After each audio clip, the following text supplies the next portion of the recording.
नमस्कार दोस्तों, good morning, जय हिंद, वंदे मातरम। आप सभी का एक बार फिर से बहुत बहुत स्वागत है हमारे YouTube channel success academy perfect class for your success. आपकी सफलता के लिए पूर्णतः सिलेबस के अनुसार संपूर्ण, सटीक और सबसे बेहतर क्लास। दोस्तों, हमारा यह वीडियो सीरीज 12वीं बोर्ड परीक्षा की तैयारी के लिए चल रहा है। यदि आप बिहार बोर्ड से इंटरमीडिएट परीक्षा की तैयारी कर रहे हैं तो आप बिल्कुल सही जगह पे पहुंच चुके हैं। यहां आपको पूर्णतः सिलेबस के अनुसार सभी चैप्टर्स का वस्तुनिष्ठ प्रश्न, लघु उत्तरीय प्रश्न एवं दीर्घ उत्तरीय प्रश्न कराया जा रहा है। दोस्तों, तो आप इस वीडियो को पूरा अंत तक जरूर देखें। आपके जो भी साथी 12वीं बोर्ड परीक्षा की तैयारी कर रहे हैं, आप उन्हें भी इस वीडियो का लिंक जरूर भेजें। आज के वीडियो में हम लोग देखने वाले हैं राजनीति विज्ञान, पॉलिटिकल साइंस से अत्यंत महत्वपूर्ण प्रश्न। यह प्रश्न प्रथम चैप्टर से उठाया गया है। दोस्तों, ये सभी प्रश्न वस्तुनिष्ठ प्रकार के हैं। तो आइए इस वीडियो को शुरू करते हैं हम लोग और बढ़ते हैं सबसे पहले प्रश्न की ओर। आप यहां देख पा रहे हैं अपने मोबाइल स्क्रीन पे 12वीं बोर्ड परीक्षा 2025 भाग 2 स्वतंत्र भारत में राजनीति, अध्याय 1 राष्ट्र निर्माण की चुनौतियां। तो आइए सबसे पहला प्रश्न यहां पे देख लेते हैं हम लोग। सबसे पहला प्रश्न है 14-15 अगस्त 1947 की मध्य रात्रि को किस नेता द्वारा दिया गया भाषण भाग्य वधु से चिर प्रतीक्षित भेंट के नाम से जाना जाता है? चिर प्रतीक्षित भेंट, काफ़ी दिनों से, लंबे समय से इंतजार वाला भेंट। तो इसका सही उत्तर क्या हो जाएगा? Option A, Jawaharlal Nehru. अब चलिए हम लोग बढ़ते हैं दूसरे प्रश्न की ओर। दूसरा प्रश्न है द्विराष्ट्र सिद्धांत की मांग किसने की थी? द्विराष्ट्र सिद्धांत की मांग किसने की थी? तो ए सही उत्तर होगा। जिन्ना ने, अली जिन्ना ने द्विराष्ट्र सिद्धांत की मांग की थी। दोस्तों, चलिए अब आगे बढ़ते हैं फटाफट से। देखते हैं तीसरा प्रश्न। संविधान में किस भाषा को राज्य भाषा का दर्जा दिया? संविधान में किस भाषा को, काफी आसान सा ये प्रश्न है, तो हिंदी होगा इसका सही उत्तर, ऑप्शन बी। अब चलिए आगे बढ़ते हैं, देखते हैं चौथा प्रश्न। द्विराष्ट्र सिद्धांत की मांग का विरोध किसने किया? द्विराष्ट्र सिद्धांत की मांग का विरोध किसने किया? तो ए, कांग्रेस ने किया। ए सही उत्तर होगा 4 नंबर प्रश्न का। अब चलिए आगे बढ़ते हैं, पांचवा प्रश्न देखिए। सीमांत गांधी के नाम से किन्हें जाना जाता है? तो सही उत्तर क्या हो जाएगा? आप कमेंट के माध्यम से प्रश्न संख्या के साथ हमें जरूर बताएं। बी सही उत्तर हो जाएगा, खान अब्दुल गफ्फार खान।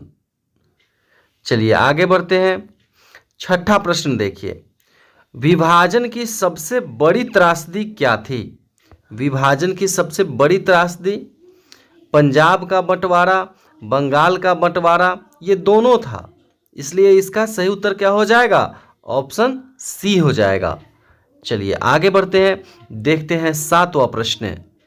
भारत आज़ाद कब हुआ? ये तो काफ़ी आसान बच्चों वाला प्रश्न है। ए हो जाएगा 1947 में। आठवां प्रश्न देखिए। विभाजन के बाद भारत की कुल आबादी में मुसलमानों की कितनी आबादी थी? अब विभाजन के बाद मुसलमानों की आबादी आपको बताना है, कितने प्रतिशत मुसलमान थे भारत में? तो सही उत्तर हो जाएगा ऑप्शन ए, 12%। कितने थे? 12%। 1-2 याद रखिएगा, 1-2, 1-2 कितने थे? तो 1-2 मतलब 12%। चलिए नौवां प्रश्न देखिए। भारत में कुल कितने रजवाड़े थे? अब आपको रजवाड़ों की संख्या बतानी है भारत में, तो 565। बी सही उत्तर है, 565। चलिए आगे बढ़ते हैं, 10 नंबर प्रश्न देखिए। शासकों द्वारा भारत में विलय के लिए सहमति पत्र पर करवाए गए हस्ताक्षर को क्या कहा जाता है? जो भारत में विलय के लिए सहमति पत्र पर हस्ताक्षर कराए गए उसे क्या कहा जाता है, यह आपको बताना है। तो बी सही उत्तर है instrument of accession. Instrument of accession. चलिए आगे बढ़ते हैं। 11 नंबर प्रश्न देखिए, हैदराबाद के शासक को क्या कहा जाता था?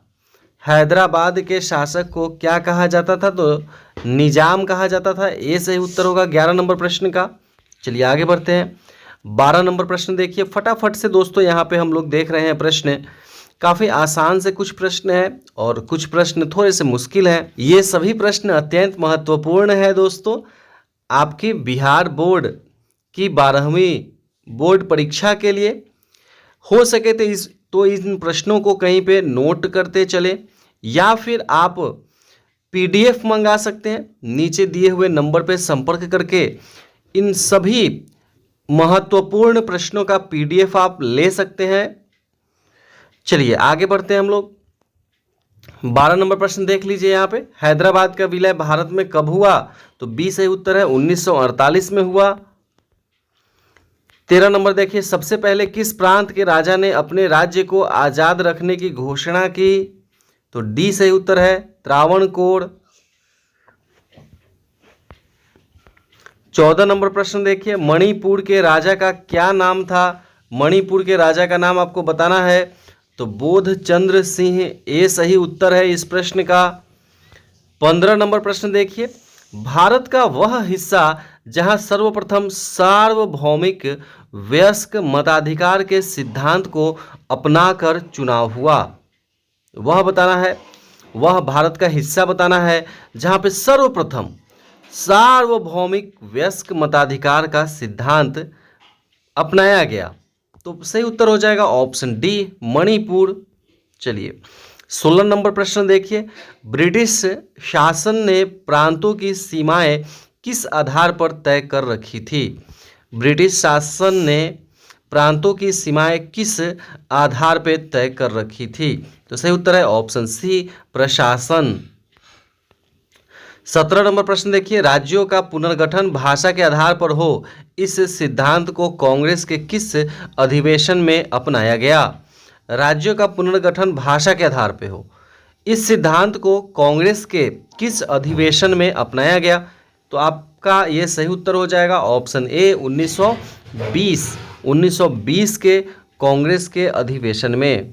यह अधिवेशन कहाँ हुआ था? तो नागपुर में हुआ था दोस्तों। तो 17 नंबर प्रश्न का सही उत्तर ऑप्शन ए हुआ। चलिए आगे बढ़ते हैं। 18 नंबर प्रश्न देखिए, किस गांधीवादी नेता की 56 दिन की भूख हड़ताल के बाद मृत्यु हो गई? तो सही उत्तर हो जाएगा option C Potti Sriramulu. Potti Sriramulu इनकी मृत्यु हो गई थी 56 दिन के भूख हड़ताल के बाद। चलिए 19 नंबर प्रश्न देखिए, सबसे पहले 1952 में किस भाषा के आधार पर आंध्र प्रदेश का गठन हुआ? आंध्र प्रदेश दोस्तों यहाँ पे पढ़ेंगे इसको। तो सही उत्तर हो जाएगा ऑप्शन ए तेलुगु। तेलुगु भाषा के आधार पर आंध्र प्रदेश राज्य का गठन हुआ। चलिए 20 नंबर प्रश्न देखिए, राज्य पुनर्गठन आयोग कब गठित किया गया? कब गठित किया गया? तो 1953 ईस्वी में। सी सही उत्तर हो जाएगा। 21 नंबर प्रश्न देखिए, आयोग ने किस आधार पर राज्यों के पुनर्गठन की सिफारिश की? आयोग ने किस आधार पर राज्यों की? तो ए सही उत्तर है यहाँ पे भाषा के आधार पर की गई। 22 नंबर प्रश्न देखिए, पॉलिटिकल साइंस राजनीति विज्ञान 12वीं बोर्ड परीक्षा के लिए राज्य पुनर्गठन आयोग के अध्यक्ष कौन थे? राज्य पुनर्गठन के आयोग के अध्यक्ष आपको यहाँ पे बताना है इस 22 नंबर के प्रश्न में। तो ए सही उत्तर है फजल अली। कौन थे? फजल अली। चलिए 23 नंबर प्रश्न देखिए, गुजरात तथा महाराष्ट्र नामक दो नए राज्य कब अस्तित्व में आए? तो महाराष्ट्र 60 है ना, ऐसे याद रखिएगा। 1960 से उत्तर हो जाएगा डी इस प्रश्न का। चलिए आगे बढ़ते हैं। 24 देखिए, हरियाणा और हिमाचल प्रदेश राज्य कब अस्तित्व में आया? तो तो 66 याद रखिएगा। बी 60 के बाद 66 में हरियाणा और हिमाचल प्रदेश राज्य अस्तित्व में आया। 25 नंबर प्रश्न देखिए यहाँ पे, पूर्वोत्तर राज्यों में असम से अलग होकर सबसे पहला राज्य कौन सा बना? असम से अलग होकर के, तो सी सही उत्तर है नागालैंड। नागालैंड बना। चलिए आगे बढ़ते हैं दोस्तों, फटाफट से देखते हैं आगे का प्रश्न है, भाषा के अलावा प्रशासनिक एवं क्षेत्रीय असंतुलन के आधार पर 2000 में किन राज्यों का गठन हुआ? तो छत्तीसगढ़, झारखंड और उत्तराखंड, ये तीनों राज्य का गठन हुआ था 2000 ईस्वी में। तो डी सही उत्तर होगा इनमें से सभी। 27 नंबर प्रश्न देखिए, मुस्लिम लीग के किस अधिवेशन में पाकिस्तान नामक अलग राष्ट्र की मांग की गई? मुस्लिम लीग के किस अधिवेशन में पाकिस्तान की मांग की गई? तो सी सही उत्तर है 1940 का लाहौर अधिवेशन। 1940 के लाहौर अधिवेशन में पाकिस्तान नामक अलग राष्ट्र की मांग की गई। चलिए आगे बढ़ते हैं, देखते हैं 28 नंबर प्रश्न, स्वतंत्र भारत के प्रथम राष्ट्रपति कौन थे? काफी आसान सा प्रश्न, डॉक्टर राजेंद्र प्रसाद। डी सही उत्तर होगा।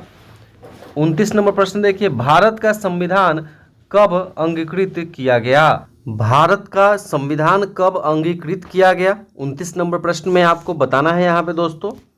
तो सही उत्तर हो जाएगा 1949 ईस्वी, ऑप्शन ए। 26 नवंबर 1949 ईस्वी को भारत का संविधान अंगीकृत किया गया था, अपनाया गया था। और संविधान लागू कब हुआ? तो ये 26 जनवरी 1950 ईस्वी को लागू हुआ। 30 नंबर प्रश्न देखिए, पूना पैक्ट कब हुआ? तो सही उत्तर है ऑप्शन डी, 1932 ईस्वी में पूना पैक्ट हुआ था।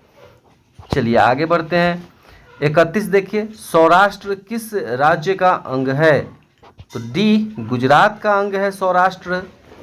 चलिए आगे बढ़ते हैं, 32 नंबर प्रश्न देखते हैं फटाफट से, 29वें राज्य के रूप में तेलंगाना की स्थापना कब की गई? तेलंगाना राज्य कब बना था? तो ए सही उत्तर है 2012 में। तेलंगाना कब बना था?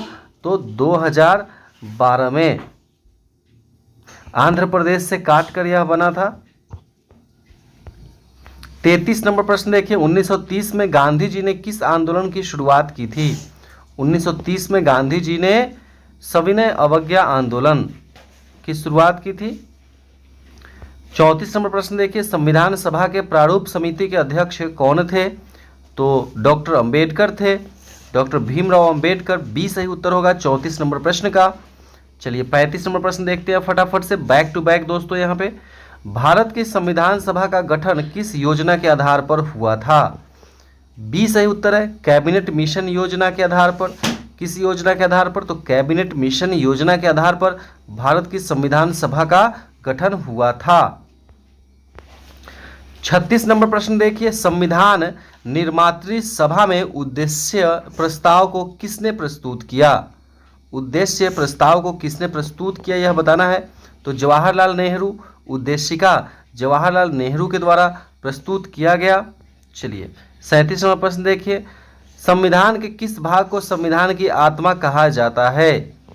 तो सही उत्तर है ऑप्शन सी प्रस्तावना को। लेकिन आपसे पूछा जाए कि डॉक्टर भीमराव अंबेडकर के अनुसार संविधान की आत्मा किसे कहा जाता है? तो अनुच्छेद 32 को कहा जाता है, जो कि छठा मौलिक अधिकार है, संवैधानिक उपचारों का अधिकार। डॉक्टर अंबेडकर के अनुसार इसे कहा जाता है संविधान की आत्मा। चलिए 38 नंबर प्रश्न देखिए, किस देश का संविधान विश्व का सबसे बड़ा संविधान है? किस देश का संविधान विश्व का सबसे बड़ा संविधान है? तो हमारे देश का, भारत का हाथ से लिखा हुआ लिखित संविधान है भारत का, और सबसे बड़ा है।